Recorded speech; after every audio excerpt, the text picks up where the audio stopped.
an illegal immigrant who have children, grandchildren, all kinds of stuff over here, and you're taking grandma away now at this point, or grandpa, or whatever, and it's like, this is completely inhumane. Or how about this? You got two parents, they're both illegal immigrants, they're both living in Los Angeles. Okay, let's say they're in their 50s. Okay, they're both illegal. They got married. Let's say they got married in Mexico. Okay, all right. They had children, all born in America. Maybe they have children who are adults, children who are in teenage years, they're still in school, and you're going to send back both parents? Their children are all legal Americans at this point. Right. They've never stepped foot in Mexico. You can't do that. This is completely inhumane. Couldn't do it. It's just not even realistic. The upheaval of sending back two parents of children who are American citizens back to Mexico is just ridiculous. Our point is that in a real world, not a theoretical world, in a real world, to solve this problem is going to take some measure of amnesty. And it cannot happen unless there is a giant wall with barbed wire at the top of the 20-foot high wall that spans the entire. And once that happens, and you got really beefed up security there, where no more illegal immigration's happening, then it's really time to start looking. And maybe there's a very orderly process of how do we determine whether we give this guy amnesty or not. Right. Maybe these two parents have 10 kids or 5 kids or whatever. They're all American citizens, and some of them are even adults. Maybe they're grandparents of legal children and grandchildren, and it's like, okay, we don't send them back. Right. Those people are now going to be here legally given amnesty. Is it fair? No, but you know what? When you What's allow the alternative? The alternative is not possible. That's number one. And number two is you're going to have to make some concessions when we have allowed the illegalness to happen for decades. It's been too long. So that being said, if you say I'm 100% against amnesty, then you're 100% completely inhumane.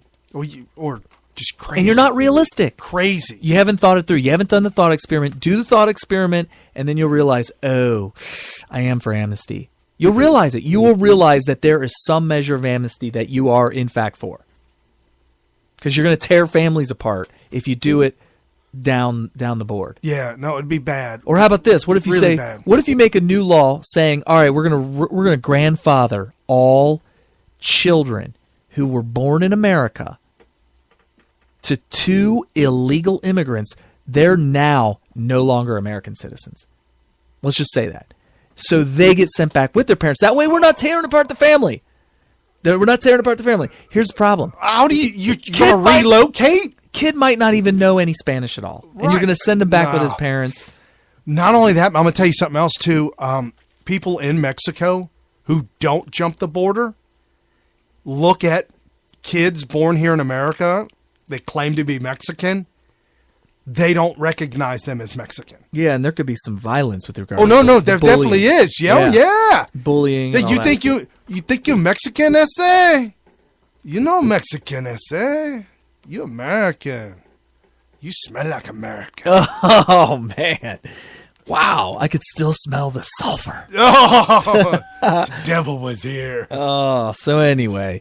Wow. Now, I just wanted to reiterate that it was from a long time ago episode that we did where we pointed out that you think you're not for amnesty, but you have to be. Right. You absolutely have to be for amnesty. So in his speech, Trump said that Hillary Clinton went to sleep at the 3 o'clock hour. Oh, right, he did. He said she went home and went to bed at 3 o'clock. This is not hyperbole. This is not ad hominem. She actually did. She went to bed. And that makes you wonder. You ever heard the phrase, how do you sleep at night? Have you ever heard that phrase? Yeah, I do. I don't know how she does. She can literally say, well, actually, I did just fine. Yeah, I was good. She's completely heartless. I slept like a baby. ABC, who was this, about his speech? Whose speech? Trump's speech that he The gave. foreign policy speech. Yeah, they came out. One of the news heads came out and said that Trump risks Charles Lindbergh liable with America First foreign policy speech, claiming they tried to rub this, and it was lost because you're probably like, what? I picked up on this. They were trying to say that Trump stole America First from Charles Lindbergh, who was an isolationist. Right, saying that Trump is an isolationist, and they're trying to make it a negative. Well, you know why, bad or thing. don't you? Because Charles Lindbergh was part of the Nazi Party in America. So that's what. So they were. Glenn Beck was in cahoots with CBS, trying to get the America First connection with the communist. Nazis. Nazis, and I think they failed. I think it fell apart. People are sick and tired of having words stolen from phrases, things. When something means something, when you say America First and it means what it sounds like it means, people are repelled when you come back to them and say, I know what you think. I know what you think America First means. I know you think it means putting your country first. But you're not allowed to say that, because what it really means is you're a Nazi. People don't want to hear that. No, not at all. They're done hearing it because they've been throwing that Nazi thing at us for 60 years. Oh yeah, well, right. Back. And now I saw a graph that shows Republican and Democrat in the middle, and as you go further out of the line, it gets to communism and fascism. They have in the middle of Republican and fascist, they have Nazi. Oh, what? Yes. Between Republican and fascist is Nazi. I think that socialists are fascists. Yes. Well, I'm just saying, they're saying the more radical you get as a Christian, you're radical Christians, you got to go through Nazism to get to because a radical Christian is even worse than a Nazi. That is the dumbest trolling I've ever seen. They're literally just making stuff up as they go. Right. They're like, how can we paint the conservatives Nazis? Oh, let's make a graph. So since we're running out of time, did you hear about the presidential correspondence dinner? I try. Real quickly, the last time they did this, Rush Limbaugh just said, "This is the stupidest, most pointless." So this year, when it happened, I was like, I titled it "Presidential Correspondence." I just PC dinner. It really is PC dinner. Okay. Okay. This is a guy from. Thank you very much. Thank you. Thanks for keeping that applause going all the way too. That guy, Larry Wilmore, from Comedy Central. He's the bald guy. Well, welcome to Negro Night here at Washington. Or as Fox News will report, two thugs disrupt elegant dinner in D.C. Him and Obama, the two thugs in D.C. That's how they do it. Nice to be here, though, at the White House Correspondents' Dinner. Or as you know, they're going to call it next year, Donald Trump presents a luxurious evening paid for by Mexico. He's conceding very scared who of the that. next president is. Yep. But thank you so much. It's an absolute honor to be here tonight. I want to thank the president, the first lady, Carol Lee in the White House Correspondents Association, for hiring me, and Mitch McConnell for not blocking my nomination. Seriously, you got to give Mitch McConnell credit. At this point, he could block LeBron James. He's unbelievable.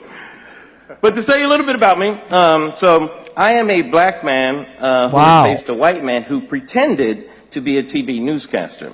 So, yeah, in that way, Lester Holt and I have a lot in common. Which is a slam on Brian Williams. In front of all the news media in the crowd. And I have to admit, it's not easy to follow the president, man. You got some jokes, Mr. President. Yeah, he cracked on Trump all night. It's funny. Stay in your lane, man. It's not fair. You don't see me going around presidenting all the time, right? I don't go around passing health care and signing executive orders, pardoning turkeys. not closing Guantanamo. Oopsies. Oh, wait, maybe I did do that. But I have to say, it's great. It looks like you're really enjoying your last year of the presidency. Saw you hanging out with NBA players like Steph Curry, Golden State Warriors. That was cool. Yeah. You know, it kind of makes sense, too, because both of you like raining down bombs on people from long distances, right? Whoa! Sure. What? Am I wrong? What? Dude, this crowd is hating him. Speaking of drones, how is Wolf Blitzer still on television? He's there in the audience, and all the news people look at him. Question.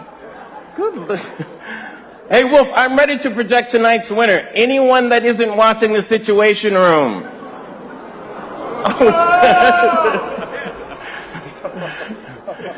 No, all right, fine. I like Wolf. Fine. Vice President Joe Biden is here. Nice to see you, Vice President. That's great. I heard Joe's retiring, moving back to Delaware, which is good. He won't have to answer any more difficult questions like, hey, don't I know you from somewhere? But I have to say Sounds like he's about the First Lady, it's so nice to have dinner with you. She's the epitome of grace, class, and poise, isn't she? She really is. Yeah. Fine. These all news people. Not to be confused with future first gentleman Bill Clinton, whose three favorite strippers are named Grace, Class, and Poise. Oh, I love it. Mistake. That's a good one. Don't make that mistake. Dude, they didn't like that. It's the Late Show, Mr. President. I can do these jokes. So. And let me just say, Mr. President, the office has taken its toll on you. You look terrible, Mr. President. No, you do, man. I mean, look at you. Your hair is so white, it tried to punch me at a Trump rally. Dude, you're going to lose it. President's hair is so white, he keeps saying all lives matter. All right, fine. Fine, I get it. So racist. It gets worse. I get it. No, but man, you came in here looking like Denzel. Right? Now you're going out looking like Grady from Sanford and Son. I know it's a dated reference, but you're dated, Mr. President. All I'm saying is that in less than 8 years, Mr. President, you busted two time-honored stereotypes. Black does crack. And apparently, once you go black, it looks like we are going back. Yeah. Thanks, Ben Carson. Thanks, Ben Carson. I got to be careful picking on you, though, Mr. President. You know, a couple of years ago during this dinner, you were like killing Osama bin Laden. Remember that? Who are you killing tonight? Can't be print journalism. That industry's been dead for a while now, right? And they're all there. Sorry. I'm just kidding. Shout out to the print media. No, really, you have to shout. They're like all over 70 now. You know? Dude, okay, so he goes on and destroys the print media and then destroys Jeb Bush, just on and on and on.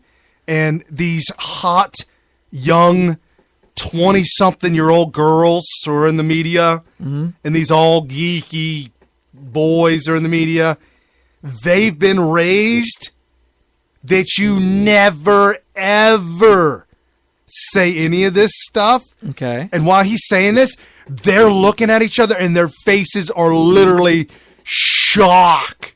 Because they can't even laugh. They're not allowed to laugh. No. I was wondering, it sounded like he's totally bombing, but that description makes perfect sense. It's not that he's bombing them in the audience. He's destroying the audience. Well, you got to be able to laugh at yourself sometimes. Especially when he talked about the print media and the media in general. He literally destroyed the media that was there. It was... Well, that's what a roast type of a comedian does. So there you go. That was the comedy portion of our show. I wanted to get that out of the way. Congratulations to Trump for getting endorsed by Mike Pence. For those of you confused, endorse means to declare one's public approval or support of, which he did. Amen. He also got a couple other endorsements this week. Reba. Yeah, she came out. Awesome.